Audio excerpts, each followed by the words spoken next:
Meus irmãos, a paz do Senhor Jesus, boa noite. Estamos entrando ao vivo aqui nessa transmissão, nessa mensagem.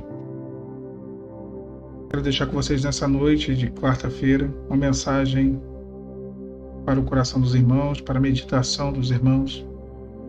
A palavra diz assim no Evangelho segundo Lucas, no capítulo 6, no versículo 45. Evangelho segundo Lucas, capítulo 6, versículo 45. O homem bom tira coisas boas do bom tesouro que está em seu coração, e o homem mau tira coisas más do mal que está em seu coração, porque a sua boca fala do que está cheio o seu coração. Mas a gente tem que ter um certo nível de sinceridade durante o período de luta onde nós atravessamos, como um deserto. Ser sinceros conosco mesmos. A gente, sinceridade não em relação a Deus só, em relação a uma outra pessoa, mas seja sincero consigo mesmo, porque a nossa boca nos entrega. Aquilo que o nosso coração está cheio é aquilo que os nossos lábios pronunciam. E às vezes há uma divergência muito grande, um abismo entre o que a pessoa pensa, que tem dentro do seu coração e o que realmente tem. A gente sempre está aqui falando no canal de cura, da necessidade que haja uma cura, da necessidade que haja uma transformação. Mas essas coisas só acontecem quando nós reconhecemos, tem que dar um passo de reconhecimento. O Senhor Jesus aqui no texto, ele fala que quando o nosso coração está repleto de coisas boas, há dentro dele um bom tesouro. Mas quando o homem mau tira dentro do seu coração coisas más, o que há é isso. E a boca dele, a boca da pessoa, entrega aquilo que o seu coração está cheio.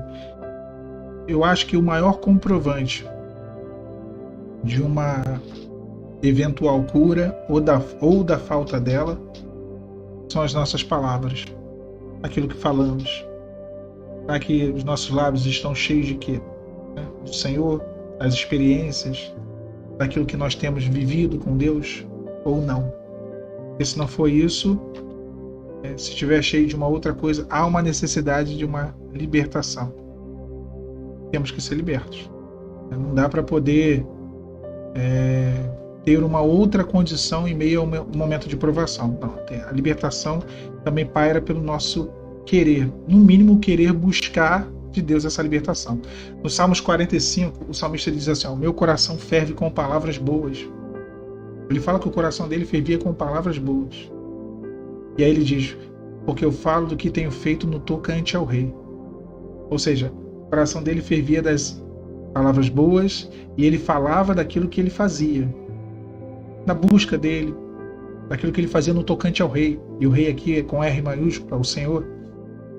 Ele diz: a minha língua é a pena de um destro escritor. Ou seja, tudo que ele falava era uma poesia diante do Senhor. Era para glorificar o nome do Senhor, para exaltar o Senhor. Então, havia um coração que era cheio de coisas boas. Se você destila ódio, rancor, mágoa, ressentimento, o trauma do passado, se você respira ainda uma paixão arrebatadora, podemos dizer assim, que te tira de um foco em Deus, se o teu coração está cheio disso, é disso que a sua boca vai falar. No Antigo Testamento, os filhos dos profetas, eles estavam com fome, e a palavra fala que eles viram para Eliseu e falam: olha, a gente não tem o que comer, o que a gente vai fazer? E Eliseu manda eles irem até o campo, eles vão até o campo, e eles ali acham algumas ervas, uma espécie de planta muito venenosa, e eles preparam essa planta, fazem um caldo, uma sopa dessa planta, e com essa planta, quando um deles pega a planta, eles não conheciam, não sabiam que era algo venenoso, que era algo que poderia até mesmo trazer algum dano para eles, para a saúde deles. Um deles pega aquele caldo, e na hora que ele vai consumir aquele caldo, ele percebe que é veneno, ele reconhece o veneno. Olha que importante que é o reconhecimento. E quando ele reconhece que é um veneno, ele grita para que ninguém comesse. Ele fala: a morte na panela. E ele começa a gritar desesperadamente. O que vendo Eliseu, ele vai até a panela, ele pega a farinha, né? Ele pega ali aquela farinha que é o trigo moído e lança sobre o caldo. Daquele caldo que tinha veneno, há uma transformação dentro daquela panela. E aquilo que era morte passa a ser vida, se torna um alimento possível, né? É comestível, algo comestível. Então, a panela é o nosso coração. A panela é o nosso coração. Às vezes aquilo que nós colhemos são coisas que criam um cenário de morte dentro de nós. Foi colhido sem o conhecimento deles, né? Isso é importante ressaltar, que às vezes nós fazemos mal a nós mesmos e nem sabemos. São tantas coisas que permitimos que entrem dentro do nosso coração. Sem o conhecimento, eles colocaram aquelas ervas dentro da panela. E fogo, ele preparou aquele alimento, e aquele alimento se tornou um alimento ali que, se comessem, iriam morrer, certamente todos morreriam. Mas um deles reconheceu, irmãos. Um deles observou ali, talvez pelo cheiro, talvez pela cor, alguma coisa. Ele olhou para dentro da panela. Ele viu o que tinha dentro da panela e ele identificou que havia morte dentro da panela, que havia veneno.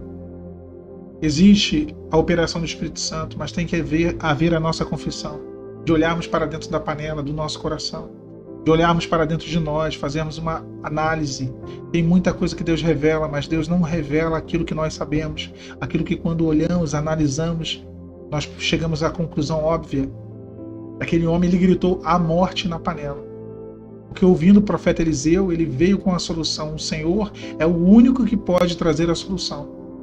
Quando somos sinceros, quando identificamos que há dentro de nós algo ruim, que está nos consumindo, e que a nossa boca o tempo todo exterioriza, que a boca fala daquilo que está dentro do coração, que é a morte dentro da panela, né? Que é o veneno que está dentro de nós, nos maltratando, nos matando e matando quem nos escuta. Porque é isso que a morte, que aquela panela ia provocar, né? Havia morte ali, mas a morte ia ser repartida, distribuída. E Eliseu traz o quê? Eliseu traz a farinha, que nada mais é do que o trigo moído. Jesus é o trigo, Jesus é o pão da vida que desceu dos céus, que foi moído na cruz do Calvário, a farinha que é colocada dentro do coração do homem, que tira toda a morte de dentro do nosso coração.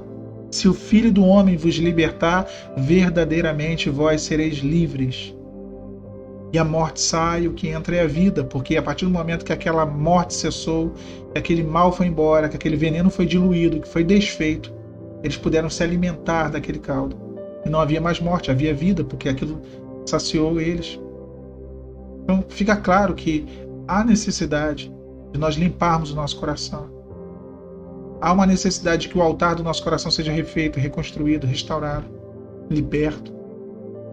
Isso é uma coisa que tem que acontecer, é algo que você não consegue dar um passo além se isso não for uma prioridade. Ao longo do dia eu coloquei uma mensagem de manhã no canal curta, depois eu peço aos irmãos que vejam. Coloquei uma outra mensagem também curtinha de tarde, e agora essa, uma dentro da outra. Falando de processo, falando de tempo, falando de coisas radicais, às vezes atitudes radicais que devem ser tomadas para que venhamos a avançar. Muitas vezes nós não avançamos nas provações porque nós não queremos, nós nos acomodamos naquele nível, naquele estágio e não passamos para uma outra fase. Existe uma diferença entre esperar em Deus e se acomodar em Deus. Então, aqueles homens entenderam que havia morte ali. Eles identificaram o problema e clamaram a quem poderia trazer a real solução, o profeta Eliseu. Identificar o problema, reconhecer que havia morte, foi o papel daqueles jovens. Tirar o problema dali, solucionar aquele problema, foi o profeta quem o fez. Reconhecer que há algo ruim dentro do coração, que o espinho entrou, porque entra mesmo, a mágoa entra mesmo, o rancor entra, isso tudo entra. O que não pode é continuar lá dentro. Reconhecer, esse é o nosso papel, ser sincero. Fazer o milagre, tirar a morte e colocar a vida, tirar o que está de ruim, o que está matando por dentro. E ninguém consegue ver, só quem olha para dentro da panela vê, que é o próprio Senhor, somos nós. Quem vai tirar? Aí é o Espírito Santo. É Ele quem muda o cenário. Então seja sincero consigo mesmo. Fratura exposta não se bate a raio-x. Deus não vai te revelar aquilo que você já sabe. Deus não vai mandar profetas, sonhos, visões para te mostrar alguma coisa que você olhando, pensando e fazendo uma análise comparativa você consegue identificar. Que o Senhor nos abençoe, nos dê estratégias, limpe os nossos corações, para que os nossos lábios sejam como o salmista no Salmos 45. Que os nossos lábios pronunciem a verdade, que a nossa língua seja como a pena de um destro escritor, que o nosso coração ferva, não com veneno dentro dele, mas ferva com palavras boas. Antes de terminar essa mensagem, eu peço a vocês que curtam esse vídeo, que se inscrevam no canal se você não é inscrito e compartilhe essa mensagem. Paz, Senhor Jesus.